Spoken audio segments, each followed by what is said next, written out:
Hello everyone, and welcome to ASMR Crime Chronicles.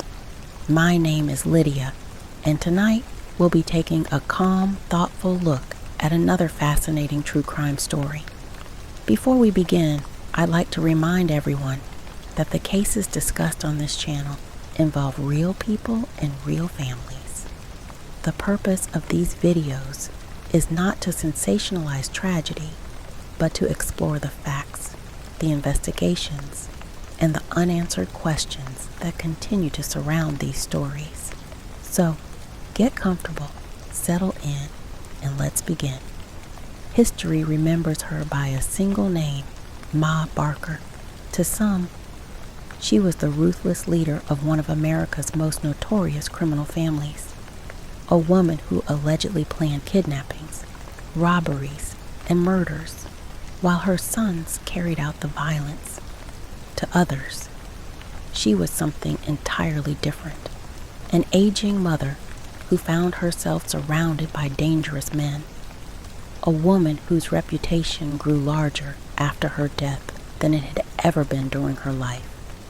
For decades, historians, investigators, and true crime researchers have debated the same question. Who was Ma Barker really? Was she the criminal mastermind the FBI described? Or did one dramatic gun battle create a legend that overshadowed the truth? Tonight, we'll explore the remarkable story of Kate Ma Barker, a woman whose name became inseparable from one of the most infamous crime families in American history, long before newspaper headlines transformed her into one of America's most recognizable criminal figures. Kate Barker lived a life that appeared remarkably ordinary. Born in the late 19th century, she grew up during a period when the United States was changing rapidly. Railroads expanded across the country. Cities grew larger. Small farming communities slowly gave way to modern towns. Like many women of her generation, her early life attracted little public attention. She married George Barker, and together they began raising a family. Over the years, the Barkers welcomed several sons. To neighbors, they appeared to be an ordinary household. But as the boys grew older, their lives began taking very different paths. Some became involved in petty crime while still young. Small offenses gradually became more serious. Arrests became increasingly common. Prison sentences followed. Investigators would later argue that the Barker family had become deeply connected to organized criminal activity during the turbulent years of the Great Depression. Whether Ma Barker encouraged those activities, ignored them, or simply remained loyal to her sons despite their choices, has remained one of the most debated questions in American criminal history. What is certain is that the Barker name would soon become known across the country, and Kate Barker would become a legend. As the Barker children grew older, the family's quiet life began to change, one by one. Kate Barker's sons found themselves in trouble with the law. What started as youthful mischief slowly became something much more serious: petty theft, car theft, burglary. Arrests became increasingly common. Prison sentences followed for many families. Such experiences might have marked a turning point, an opportunity to change direction. But for the Barkers, investigators believed the cycle simply continued. The years were difficult. The Great Depression placed enormous strain on families across America. Jobs disappeared, banks failed, entire communities struggled to survive. While millions endured hardship honestly, others turned to crime. According to investigators, members of the Barker family became increasingly connected to a growing network of criminals operating throughout the Midwest: bank robbers, kidnappers, safecrackers, men who viewed the economic turmoil as an opportunity rather than an obstacle. The Barker sons formed friendships with well-known criminals of the era.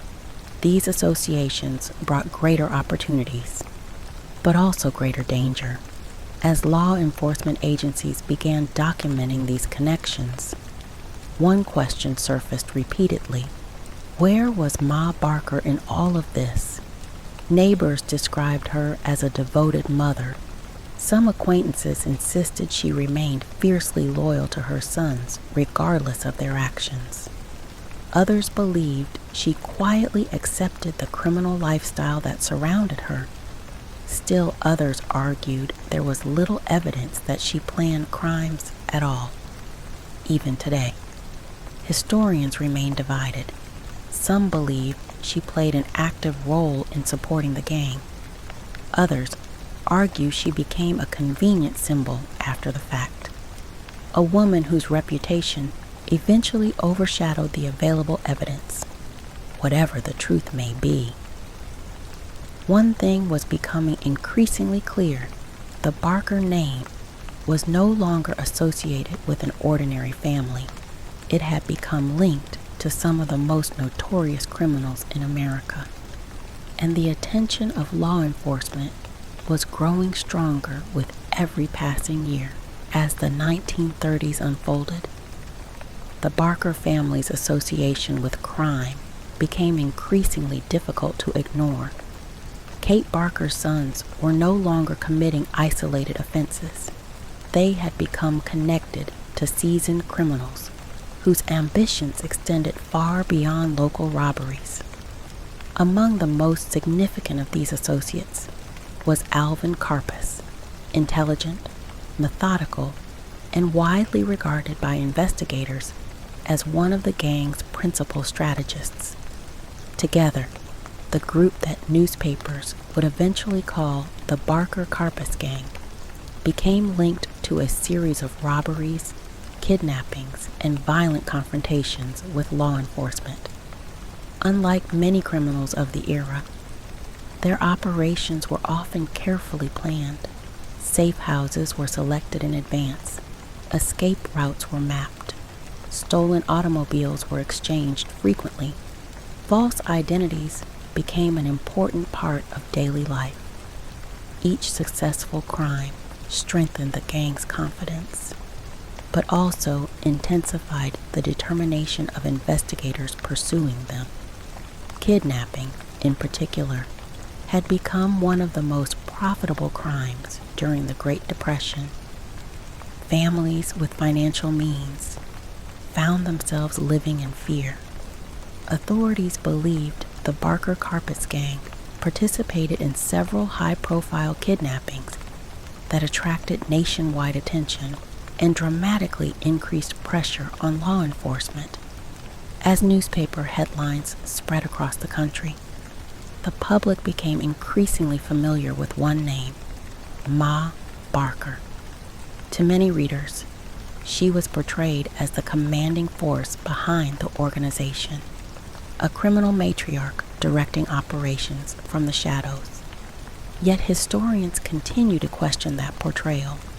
Some argue there is little evidence that Kate Barker personally planned robberies or kidnappings. Others believe her unwavering loyalty to her sons made her an active participant, even if she never carried a weapon herself. The truth may never be known with certainty.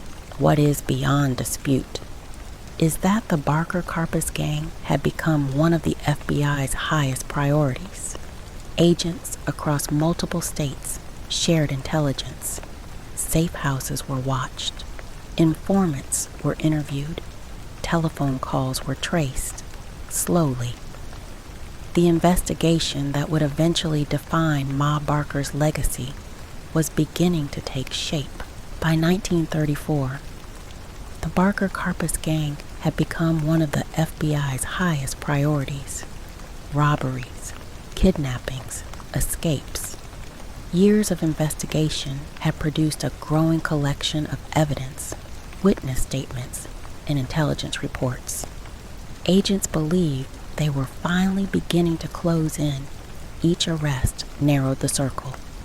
Each recovered document offered another clue. Eventually, investigators received information that led them to a quiet lakeside home near Ocklawaha, Florida. The small house appeared ordinary, nestled among trees, far removed from the headlines that had followed the Barker-Karpis Gang across the country. But investigators believed 2 people were inside: Fred Barker and his mother, Kate Barker. On the morning of January 16, 1935, federal agents surrounded the property. What followed became one of the most famous gun battles in FBI history. For hours, gunfire echoed through the surrounding woods. Agents repeatedly called for those inside to surrender. No response came. When the shooting finally ended, the silence that followed marked the end of an era. Inside the house, agents discovered the bodies of Fred Barker and Kate Barker almost immediately. The story spread across the nation. Newspapers declared that the notorious Ma Barker had been the mastermind behind one of America's most dangerous criminal organizations. The image proved irresistible: a mother directing a gang of hardened criminals, a woman who had supposedly orchestrated robberies, kidnappings, and murders from behind the scenes. But almost as quickly as that narrative emerged, questions began to follow. Some historians have pointed out that much of the evidence portraying Ma Barker as the gang's leader came after her death. Others noted that Alvin Karpis himself later dismissed the idea that she had been the mastermind, describing her instead as an older woman devoted to her sons. Whether she actively participated in planning crimes or simply remained loyal to her family despite their choices may never be known with certainty. What is certain is that the raid transformed Kate Barker into one of the most recognizable figures in American true crime history, and the debate surrounding her legacy continues to this day. The deaths of Fred and Kate Barker marked the end of one chapter in American criminal history, but they also marked the beginning of another. Almost immediately, the legend of Ma Barker began to grow. Newspapers described her as the ruthless matriarch of a powerful criminal empire. Magazine articles repeated the story. Radio broadcasts carried it across the country. The image was unforgettable: a mother directing robberies, planning kidnappings, commanding hardened criminals from behind the scenes. It was a story the public remembered, yet history is often more complicated than legend. As the decades passed, researchers returned to the original records: court documents, FBI reports, newspaper accounts, personal recollections. Many discovered that the evidence surrounding Kate Barker's exact role was far less certain than popular culture had suggested. Even Alvin Karpis, one of the gang's surviving members, later argued that Ma Barker was not the criminal mastermind she had been portrayed as. According to his account, she was fiercely loyal to her sons, protective, determined to remain close to them despite the lives they had chosen. Other historians have pointed out that her presence in gang hideouts, her willingness to travel with wanted fugitives, and her refusal to leave the Florida cottage suggest a woman who understood far more than she ever admitted. Perhaps the truth lies somewhere between those two views: a devoted mother whose loyalty gradually drew her deeper into the world surrounding her family, or perhaps a far more active participant than history can now conclusively prove. More than 90 years later, the debate continues. What cannot be disputed is the lasting impact of the Barker-Karpis Gang on American law enforcement. Their crimes accelerated cooperation between local police departments and federal investigators. The case demonstrated the growing importance of organized intelligence gathering, shared investigations, and coordinated efforts across state lines. For the FBI, the case became one of the defining investigations of the 1930s. For historians, it remains one of the most debated, and for many, the name Ma Barker still evokes one simple question. Was she the mastermind history remembers? Or a legend created in the aftermath of one dramatic morning in Florida? Perhaps. Only history itself knows the answer. That brings us to the end of tonight's case. Thank you for joining me as we explore the fascinating and often misunderstood story of Ma Barker. If you enjoyed this calm exploration of true crime history, I'd truly appreciate it if you considered liking this video and subscribing to ASMR Crime Chronicles. Your support helps the channel continue to grow and allows me to bring you more carefully researched stories like this one. If there's a historical case you'd like to hear covered in a future episode, feel free to leave a suggestion in the comments. Until next time, stay safe, take care of yourselves, and thank you for listening. Good night.